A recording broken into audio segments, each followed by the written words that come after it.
Découvre la méthode ultime pour comprendre le tableau périodique des éléments. Eh dis donc mon petit Billy, tu galères à compter les électrons sur un atome? T'as envie de comprendre le TPE? Tu veux savoir comment on écrit un atome avec la représentation de Lewis? Eh bien, regarde ça. Salut tout le monde, c'est Thomas du VP Labs et aujourd'hui on s'attaque à la structure électronique des atomes et à la représentation de Lewis. Pour bien comprendre de quoi on parle, on va s'intéresser aux couches électroniques d'un atome.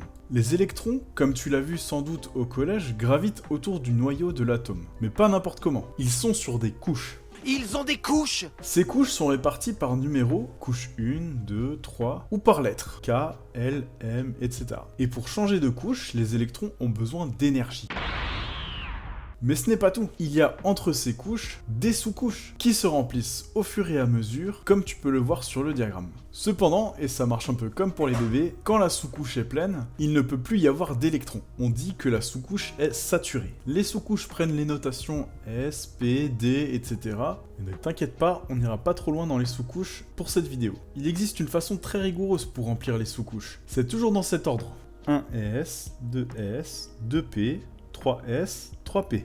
Avec du coup, le chiffre qui indique la couche et la lettre, la sous-couche. Maintenant que ce rappel a été fait, on va pouvoir commencer à parler de structure électronique. Retiens bien ce terme car il te sera demandé dans tes exercices. Il y a une règle à savoir, c'est que la sous-couche S peut contenir au maximum 2 électrons et la sous-couche P un maximum de 6 électrons. Pour compter le nombre d'électrons, on va les mettre en exposant. Ça va donner 1S2, 2S2, 2P6...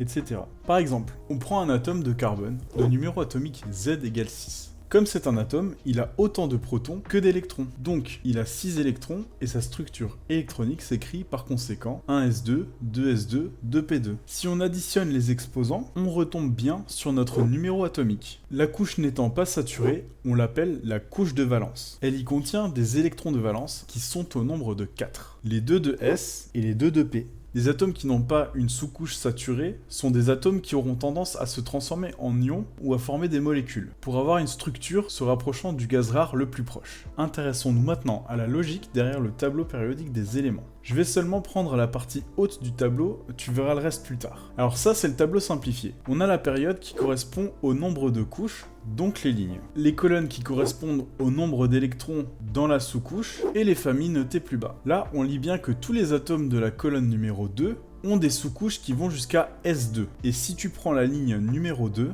par exemple, on voit qu'il s'agit de 2S2. Et l'atome de beryllium fait partie de la famille des alcalino-terreux. Pour finir, on va s'intéresser à la représentation de Lewis des atomes. C'est une forme qui permet de mettre en avant les liaisons entre les atomes qui donnent les molécules. Comme je l'ai dit avant, un atome qui n'a pas sa sous-couche pleine essaye de tout faire pour avoir une structure qui ressemble à celle d'un gaz rare, car elles sont plus stables électroniquement. Il va donc chercher un autre atome pour remplir sa couche. La représentation va être différente selon le nombre d'électrons de valence. Il y en a entre 1 et 8 qui sont représentés comme ceci. Ici, on voit bien que cet atome d'hydrogène a besoin d'un électron supplémentaire, et va donc se lier avec cet atome d'hydrogène pour former du dihydrogène. Il a la structure électronique de l'hélium, il est content, tout va bien. Là, tu m'as bien ralasse, j'ai bien mangé. Le trait ici s'appelle un doublet de liaison ou une liaison de covalence. Un autre exemple, l'atome d'oxygène. Son numéro atomique est Z égale 8, donc sa structure électronique est 1s2, 2s2, 2p4, car on a un total de 8 électrons. Il y a 6 électrons de valence, il va donc chercher à former 2 liaisons. Si on le met avec un autre atome d'oxygène, on obtient du dioxygène. On remarque ici des liaisons qui se font sur l'atome. On les appelle des doublets non liants.